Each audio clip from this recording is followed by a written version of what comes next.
These are Toffee Bars. You can either make them in a tart pan, which are what the round ones are, or if you want to buy a fancy holiday shaped pan, you can do that. We've made some Christmas trees here. This cookie, or little cakelet, whatever you want to call it, mixes up very quickly and you get almost a batter. We use a pastry bag to fill our tart pan. The recipe yields 3½ to 4 dozen cakelets, and the total preparation and baking time is about 1.5 hours.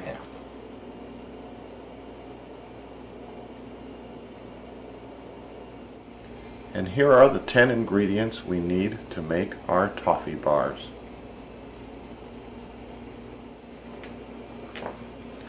We're going to start with 2 sticks, or 1 cup of margarine,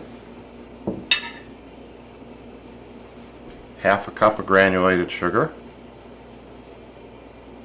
1/2 cup of light brown sugar, a teaspoon of almond extract, 2 teaspoons of vanilla extract, 1/8 teaspoon of salt, and 2 large eggs. I'm going to mix all that up.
And we scrape the bowl, and we've mixed that until all the pieces of margarine are gone and you don't see any little lumps in there.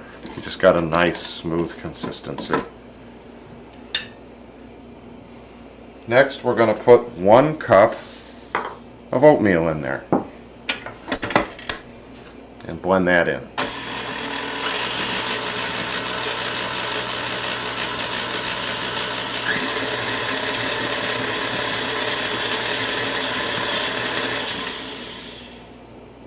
Next, while the mixer's running on a low speed, we're going to add 1 cup of flour.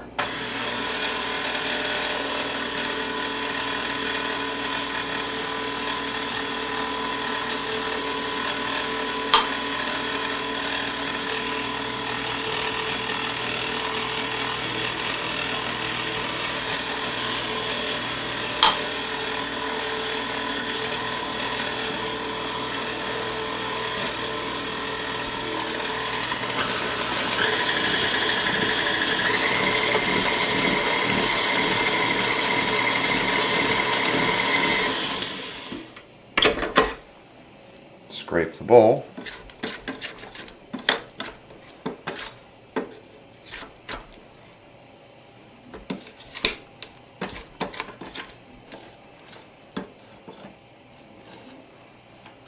And lastly, we're going to add 1/2 cup of finely chopped maraschino cherries. Now those have been chopped in a chopper, but you can chop them by hand, and they're just small little bitty pieces. You know, if you've got the patience to do it with a knife, that's fine, but you want 1/2 cup of chopped cherries, and we're going to blend those in.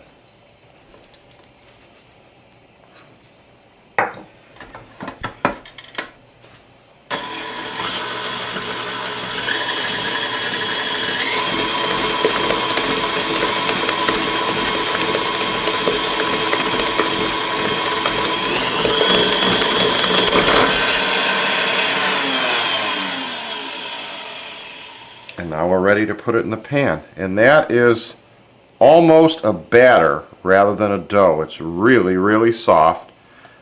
And we're going to put it in a pan and bake it up. But it's almost liquidy still.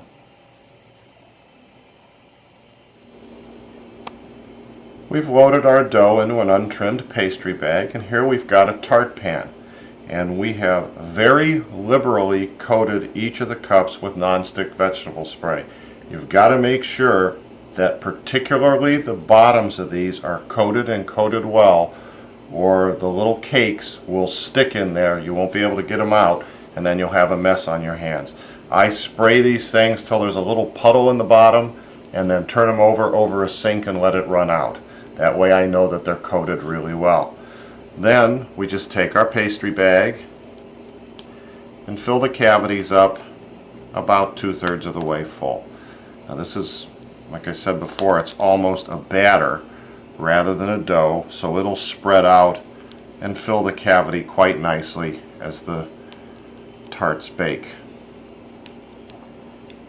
You could do this with a spoon, but it would take you forever. You'd have a mess all over your fingers, and you'd hate it. So this is just another example where the pastry bag shouldn't be something that intimidates you, because it really makes making these a whole lot easier. And just that quick, that pan's filled and ready to go, and in just a minute we'll take a look at another way to go. And here we have a tree-shaped tart pan. These pans come in all kinds of shapes. We've got trees, I've seen them in hearts and pumpkins and gingerbread men and snowmen. So you can choose any shape you want if you find the round pan to be a little boring. Again, we've very liberally coated these with the nonstick vegetable spray, being particularly careful to get the points so that the little cake doesn't stick in there at the top or the bottom, and also make sure we get the very bottom of the pan. Again, I filled this pan up with little puddles of spray and then turned it over a sink. And then we just take our pastry bag and fill the cavity. And this is a soft batter, so it'll spread out. Just make sure you've got some in each of the 3 points. And then the other thing you want to do is you don't want to overfill the cavity, so you fill it just about 2/3 of the way full. If you overfill it, the batter will bake up over the top of the rim. You'll lose the shape, and you'll also have a very difficult time getting that out of the pan then. And once again, we just make sure we've filled all the points. This will spread nicely when we bake it. And you'll have a nice, cute little tree-shaped cakelet. So now these are ready to go in the oven. These are ready to go into the oven. They bake in a preheated 325-degree oven for 18 to 20 minutes. The round tart will just be starting to turn a nice light brown around the edges. If you're using a shaped pan that's got some points on it, you can see they're going to get a little darker. But this one has just started to turn a nice brown, and that's right at 18 minutes in my oven. The one thing you want to be sure you do, though, is when you're baking these, they'll look wet on the top. And when they've turned dry, then they're done. You want to make sure that they're cooked all the way through.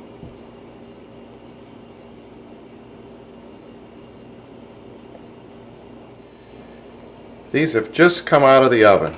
So the first thing we do is take a sharp knife, like a steak knife, and just run them around the edge of the pan. Kind of break them loose.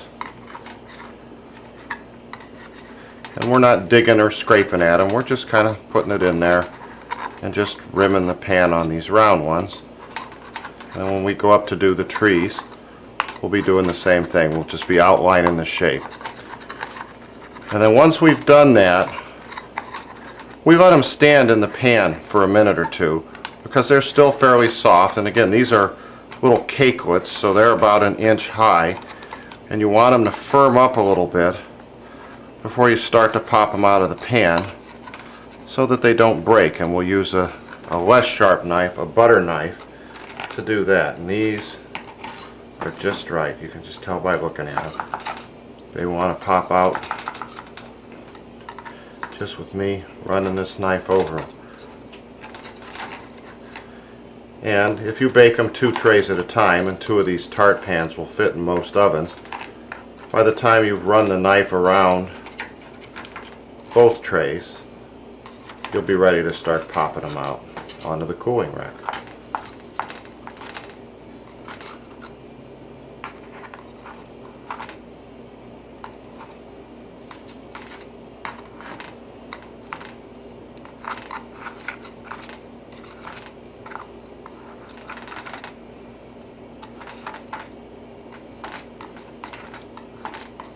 And that's certainly taken a minute or 2.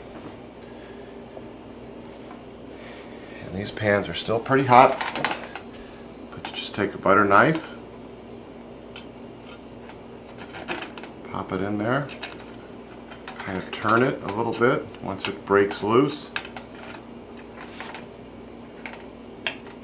It'll pop right out.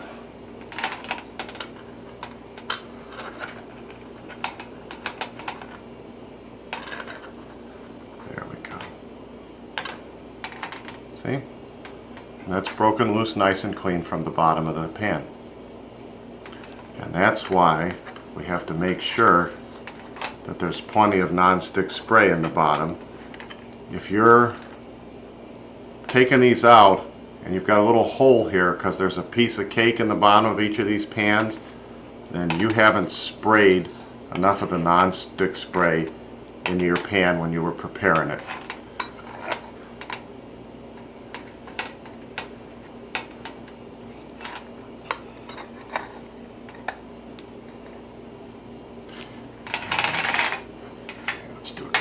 Boy, those are still hot.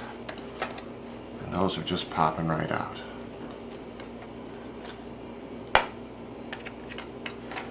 And these are very soft when you first take them out of the oven. Whoop! They're very soft when you first take them out of the oven, and then they start to almost crust over as they cool. So they'll seem almost crispy. And that's okay, because you're going to put some chocolate over the top of them, and that'll soften them right back up. So we're going to let these cool, and then we'll be ready to top them with chocolate.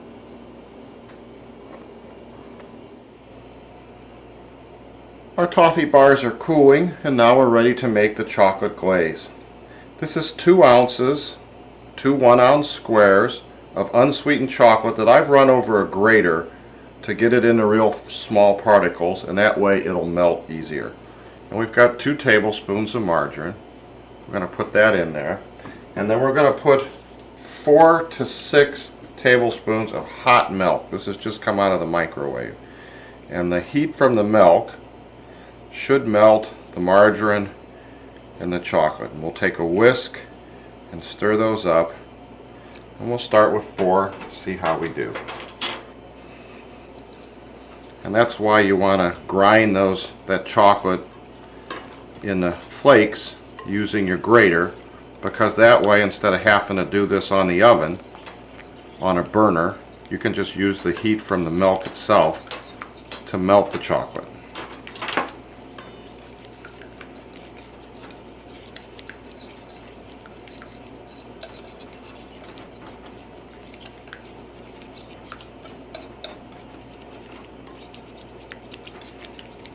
And you want to make sure you get that margarine all melted as well. Because once you put the sugar in, if the margarine isn't melted, it's hopeless.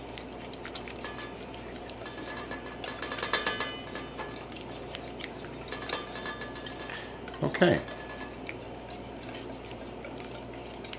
Next, we're going to put in 1/8 of a teaspoon of salt. We're going to blend that in.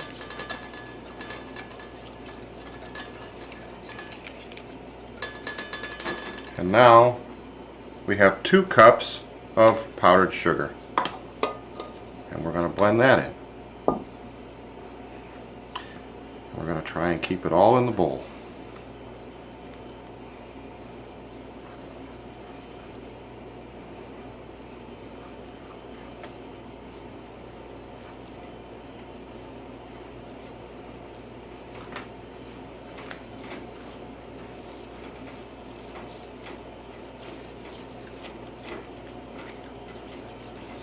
And anytime we're using powdered sugar, we want to make sure we get it all so there aren't any little white sugar bombs that'll turn up later. And you can see that's pretty well blended now, but it's way too thick. That's frosting. It's not a glaze.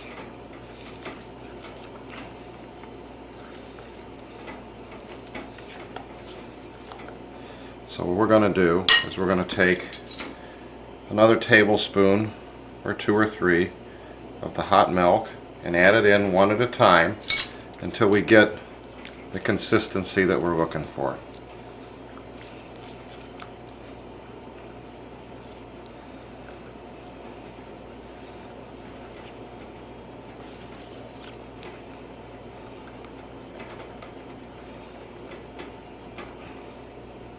And that's what we're looking for. Something that's still thick and will hold a ribbon, but will still run. And that's just about perfect.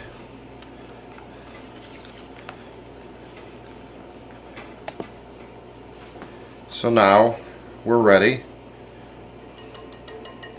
to finish off our toffee bars. Our chocolate's ready, the toffee bars have cooled, and now all we do is dip them in there, shake it off, make sure we've covered it completely, and sit it down. And if this is thin enough, it'll just run down the sides. There we go. That's perfect. And there's a little tree, or just a little tart-shaped one.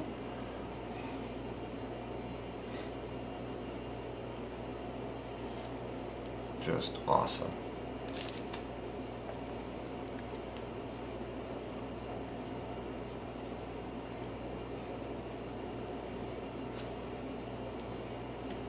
And then before our chocolate sets up, I like to put a little holiday garnish on them.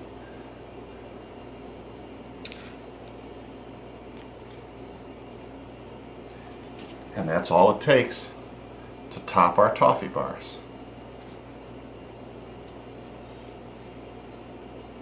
So whether you've got them round or you've got them shaped for a holiday,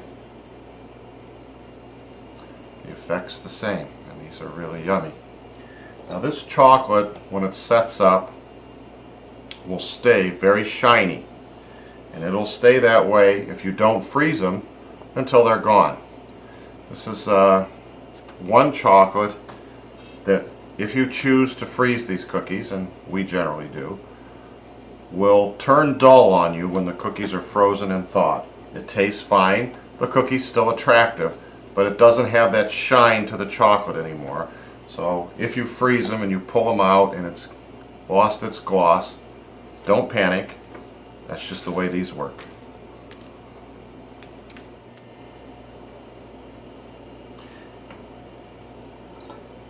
And as always, anytime we're doing a glazing operation, we've prepared our work surface by covering the table underneath the wire racks with wax paper.